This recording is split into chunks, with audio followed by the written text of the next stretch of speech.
सब तो पहला तो मैं इस कॉन्फ्रेंस के प्रबंधकों को बहुत बहुत बधाई दिना कि उन्होंने एक स्टेज सैट की थी। मैं कल तो ही सारी कॉन्फ्रेंस में विटनेस किया, भावें कुछ गल्लां कुछ नुकते उभारे गए है, पर हर जो वक्ता सीगा ਉਹਦੇ मन ਦੇ ਵਿੱਚ एक गल जरूर सी कि साडी ਜਿਹੜਾ ਸਾਡਾ ਸਵੈਮਾਨ है, सेंस ऑफ प्राइड, वो किते खुसिया है।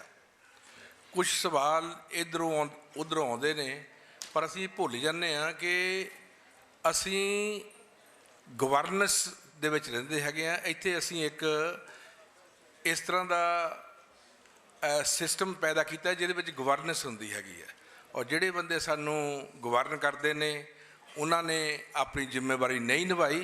ये किसी इंडिविजुअल का काम नहीं हैगा, ये साडे गवर्नेंस करने वालों का काम आ। क्योंकि उन्होंने पहली गल तो यह है कि पंजाब दे विच जां इस इंडियन सब कॉन्टीनेंट दे विच जदों जिन्हों असीं सो कॉल्ड आज़ादी कहने आ, उन्हां गवर्नेंस करने वालियां दी जिहड़ी पहली ड्यूटी ये सी कि उन्होंने नेशन बिल्ड करनी है। जिहड़ा नेशन बिल्डिंग का कॉन्सैप्ट सीगा वो काम सी वो कीता नहीं गया, क्योंकि सिर्फ जिहड़ा एक सिस्टम सीगा उन्होंने अपने बंदियां नूं चाबियां सौंप दित्तियां, सिस्टम ज्यों दी त्यों ही चलता रहा। और असी हर साल 14-15 तरीक नूं वो जिहड़ा साडा वड्डा कतलेआम होया, जिहदी कि बहुत वड्डी बात भी पाई गई हैगी आ, जिहड़े साडे एडे वड्डे एडे डूंघे साडे जख्म होए आ, असीं उन्हां दी भी गल पाउने हैगे आ। पर पंजाब दे विच खासकर उधरले पंजाब दे विच कोई सैलीब्रेट नहीं करता। सरकारी तौर पर जरूर स्कूलों कॉलेजों के विच गल्लां होंदियां हो गईयां। ये साडे वड्डे मतलब जो जख्म हैगे उन्होंने भरन की लोड़ हैगी आ। ये लोगों का जो लोगों की जद्दोजहद आ, लोगों की कॉन्शियसनैस है, ये उही मोड़ पा सकती हैगी आ। मैं जिन्ने भी अदारे इस पंजाब दे विच जां उस पंजाब विच जिहड़े सच्चे दिलों मिशनरी भावना नाल लगे हुए आ, मैं उन्होंने सलूट करदा कि वो घट्टो घट्ट नौकी सरकार ते, कि साडे प्रैशर ग्रुप ने, साडे हत्थ विच कुछ नहीं हैगा। असी प्रैशर क्रिएट कर सकते हैं। जिहड़े गवर्नेंस करते हैं वो दिन रात सौंदे नहीं है, वो लगातार साड़ियाँ कोशिशों के उत्ते हमले करते हैं। मैं पिछले 60 साल तो कैनेडा दे विच रह रहा दोस्तों। कैनेडा दे विच तकरीबन 95% 90% पंजाबी वसते ने। उत्थे लोग पंजाबी बोलते हैं, उत्थे लोगों का पंजाबी दे विच कामकार हैगा। साडा जिस इलाके च मैं रहना उस इलाके का नाम वैनकूवर सरी है, जिहदे विच 50-60 हज़ार जॉब इस तरह की है कि जे तुसीं पंजाबी बोलते हो तो थानू नौकरी मिल सकती है। इसे करके उत्थे जिहड़ी मतलब उन्होंने ये कहा भी हाँ भी पंजाबी लिखनी चाहिए। साड़ियाँ बैंकों के साडे लाइब्रेरियां दे साडे हस्पतालों के साडे जिहड़े बच्चे हैगे नौकरी वो नौकरी उत्थे कर सकते, क्योंकि उन्हां दी लोड़ हैगी आ। पर ये साडा घर हैगा जिथे ये साडी जड़ हैगी आ।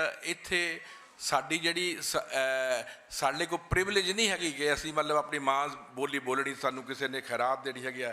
दिस इज़ अवर राइट, और सानू उस हक लई जद्दोजहद करनी चाहिए आ। उहदे जिहड़े एहसास हैगे आ वो सानू जगाउणे चाहिए आ। जिन्ने भी स्पीकर बोले ने 2 दिनां दे विच, मैं उन्हां नूं फिर एक बार सलाम करदा हैगा कि उन्होंने साडे एहसास नूं, साडे जिन्ने भी साडे एहसास उन्होंने जगाया हैगा। इन्हां दी मैं तुहानूं मुबारकबाद दिंदा। दोस्तों दूसरी गल मैं ये करनी हैगी आ कि मेरे हाथ दे विच एक किताब है, इहदा पंजाबी च नाम हैगा साहित संजीवनी। मैं अदब दियां पंजाबी अदब दियां बहुत किताबां पढ़दा, क्योंकि मैं खुद पाठक हाँ। मैं किताबां नूं डिस्ट्रीब्यूट भी करदा, वंडदा भी हाँ। मैं लोगों नूं घरों घर जाके कहना भी अपने घरां दे विच लाइब्रेरी बनाओ, क्योंकि किताब की बहुत खुशबू हुंदी है। जे साडे घरां विच पंजाबी की किताब है नहीं तो वो घर रुखा होएगा। इन्हां नूं हर घर दे विच एक विशेष जगह देनी चाहिए है कि जिथे साड़ियाँ किताबां सजियां होण। जनाब नैन सुख जी साडे विच बैठे ने, इन्होंने बहुत ही सुंदर पिछे किताबां लिखियां हैगियां जिन्होंने पढ़ के इन्ना आनंद आता ਕਿ ਮੈਂ ਭਾਵੇਂ ਇਹਨਾਂ ਦੇ ਦਰਸ਼ਨ ਪਹਿਲੀ ਵਾਰ ਇਕੱਲੇ ਕੀਤੇ, ਪਰ ਮੈਨੂੰ ਇਹਨਾਂ ਦਾ ਵਿਅਕਤੀਤਵ ਦੀ ਜਿਹੜੀ ਝਲਕ ਹੈ ਕਿ ਕਿਸ ਤਰ੍ਹਾਂ ਦੀ ਪਰਸਨੈਲਿਟੀ ਆ, ਉਹ ਮੈਨੂੰ ਬਹੁਤ ਪਹਿਲਾਂ ਹੀ ਉਹਦੀ ਹਵਾ ਆ ਗਈ ਸੀਗੀ। ਤਾਂ ਇਹ ਸਾਹਿਤ ਨੂੰ ਪੜ੍ਹਨਾ ਬਹੁਤ ਜ਼ਰੂਰੀ ਹੈਗਾ, ਔਰ ਆਪਣੇ ਘਰਾਂ ਦੇ ਵਿੱਚ ਇਸ ਤਰ੍ਹਾਂ ਦੀਆਂ ਕਿਤਾਬਾਂ ਨੂੰ ਜ਼ਰੂਰ ਪ੍ਰੋਪਰ ਜਗ੍ਹਾ ਦੇਣੀ ਚਾਹੀਦੀ ਹੈਗੀ ਆ। ਪੈਸਿਆਂ ਪੂਸਿਆਂ ਦੀ ਕੋਈ ਗੱਲ ਨਹੀਂ ਹੁੰਦੀ, ਪੈਸੇ ਬਥੇਰੇ ਕਮਾ ਲਵਾਂਗੇ। ਸੋ ਇਹ ਕਿਤਾਬਾਂ ਸਾਡੇ ਕੋਲ ਬਹੁਤ ਨੇ, ਜਿੰਨੇ ਸੱਜਣ ਵੀ ਇਹ ਕਿਤਾਬ ਲੈਣੀ ਚਾਹੁੰਦੇ ਨੇ ਸਾਡੇ ਕੋਲ, ਅਸੀਂ ਆਪਣੇ ਕਿਤਾਬਾਂ ਹੈਗੀਆਂ, ਤੁਸੀਂ ਜ਼ਰੂਰ ਇਹ ਕਿਤਾਬ ਲੈ ਕੇ ਜਾਇਓ। ਇਹ ਕਿਤਾਬ ਜੰਗ ਬਹਾਦਰ ਗੋਇਲ ਸਾਹਿਬ ਨੇ ਇਹ ਲਿਖੀ ਹੈ ਕਿ ਲਿਟਰੇਚਰ ਜਿਹੜਾ ਹੈਗਾ, ਜਿਹੜਾ ਅਦਬ ਹੈਗਾ, ਜਿਹੜਾ ਸਾਹਿਤ ਹੈਗਾ, ਉਹ ਸਾਡੀ ਜ਼ਿੰਦਗੀ ਵਿੱਚ ਉਹਦੀ ਰੈਲੇਵੈਂਸ ਕੀ ਹੈ, ਸਾਡੀ ਜ਼ਿੰਦਗੀ ਨੂੰ ਸਾਹਿਤ ਕਿਸ ਤਰ੍ਹਾਂ ਬਦਲ ਸਕਦਾ। ਹੁਣ ਜਿੰਨੀਆਂ ਵੀ ਆਪਾਂ ਗੱਲਾਂ ਕੀਤੀਆਂ, ਚਾਹੇ ਗੁਰਬਾਣੀ ਦੀ ਗੱਲ ਕਰ ਲਈਏ, ਚਾਹੇ ਹੋਰ ਕਿਸੇ ਦੀ ਗੱਲ ਕਰ ਲਈਏ, ਉਹ ਇੱਕ ਲਿਟਰੇਚਰ ਹੀ ਹੈ ਨਾ। ਉਹਨੇ ਸਾਡੀ ਜ਼ਿੰਦਗੀ ਨੂੰ, ਅਸੀਂ ਉਹ ਤੋਂ ਹੀ ਸੋਚਦੇ ਹਾਂ। ਅਸੀਂ ਕਿਸੇ ਚੰਗੇ ਲਿਖਾਰੀ ਦੀ ਕਿਤਾਬ ਪੜ੍ਹਦੇ ਹਾਂ, ਜਾਂ ਪੋਇਮ ਪੜ੍ਹਦੇ ਹਾਂ, ਜਾਂ ਵਾਰਤਕ ਪੜ੍ਹਦੇ ਹਾਂ, ਜਾਂ ਉਹ ਸਾਰੀਆਂ ਹੈ ਤਾਂ ਸਾਹਿਤ ਹੀ ਨਾ, ਲਿਟਰੇਚਰ ਹੀ ਹੈਗਾ। ਤਾਂ ਉਹ ਸਾਡਾ ਜ਼ਿੰਦਗੀ ਦੇ ਵਿੱਚ ਸਾਡੀ ਮਤਲਬ ਜ਼ਿੰਦਗੀ ਨੂੰ ਉਹ ਬਦਲਦਾ ਹੈਗਾ। ਸੋ ਮੇਰੇ ਨਾਲ ਜ਼ੁਬੈਰ ਸਾਹਿਬ ਬੈਠੇ ਨੇ, ਇਹਨਾਂ ਨੇ ਇਹ ਕਿਤਾਬ ਆਪਣੇ ਪੜ੍ਹੀ ਹੈਗੀ ਆ, ਤਾਂ ਇਹ ਵੀ ਇਸ ਕਿਤਾਬ ਦੇ ਬਾਰੇ ਕੁਛ ਆਪਣੇ ਮਤਲਬ ਜੋ ਵੀ ਇਹਨਾਂ ਦੇ ਅਨੁਭਵ ਹੈਗੇ ਆ, ਜੋ ਵੀ ਇਹਨੇ ਸੋਚਿਆ ਜ਼ਰੂਰ ਪੜ੍ਹਨਗੇ।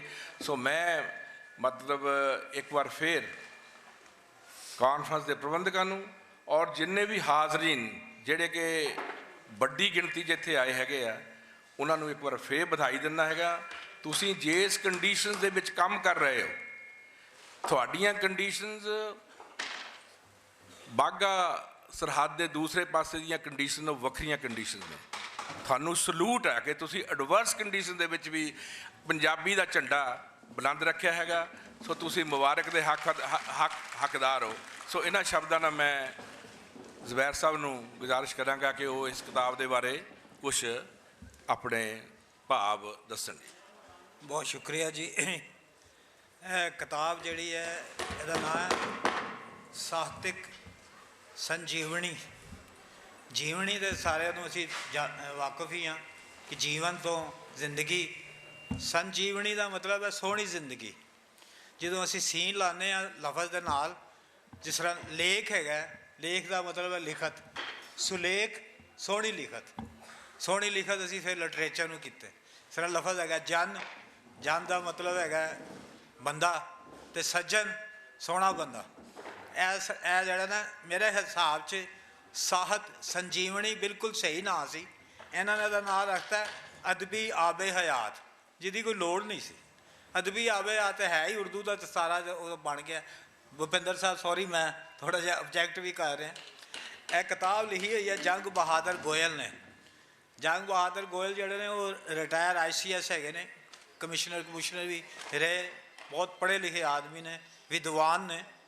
ਕਈ ਕਿਤਾਬਾਂ ਉਹਨਾਂ ਨੇ ਲਿਖੀਆਂ, 5 ਵਾਲੀਅਮ ਉਹਨਾਂ ਨੇ ਲਿਖੇ ਨੇ 65 ਨਾਵਲਾਂ ਵਾਲੇ। ਦੁਨੀਆ ਦੇ ਬਿਹਤਰੀਨ ਨਾਵਲ ਜਿਹੜੇ ਨੇ ਇੰਟਰੋਡਿਊਸ ਕਰਾਏ ਨੇ। ਉਹਦੇ ਵਿੱਚ ਦਸਤੋਵਿਸਕੀ, ਟਾਲਸਟਾਈ, ਮਾਰਸ਼ਲ ਪ੍ਰੋਸ, ਬਾਲਜ਼ਾਕ, ਸਾਰਥ ਵਗੈਰਾ ਸਾਰਿਆਂ ਦੇ ਹੈ। ਇੱਕ ਉਹਨਾਂ ਦੀ ਕਿਤਾਬ ਹੈਗੀ ਹੈ ਮੁਹੱਬਤਨਾਮੇ। ਉਹ ਬੜੀ ਖੂਬਸੂਰਤ ਕਿਤਾਬ ਹੈ ਕਿ ਜਿਹੜੇ ਵੱਡੇ ਰਾਈਟਰ ਸੀ ਉਹਨਾਂ ਦੇ ਲਵ ਅਫੇਅਰਸ ਦੇ ਉੱਤੇ ਕਿਤਾਬ, ਬਹੁਤ ਕਮਾਲ ਦੀ ਕਿਤਾਬ ਹੈ।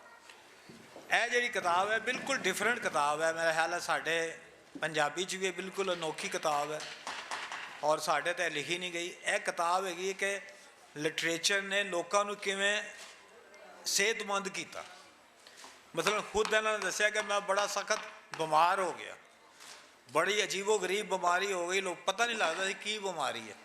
ਮੈਂ ਫਿਰ ਪੜ੍ਹਨਾ ਸ਼ੁਰੂ ਕੀਤਾ, ਫਿਰ ਮੈਂ ਲਿਖਣਾ ਸ਼ੁਰੂ ਕੀਤਾ।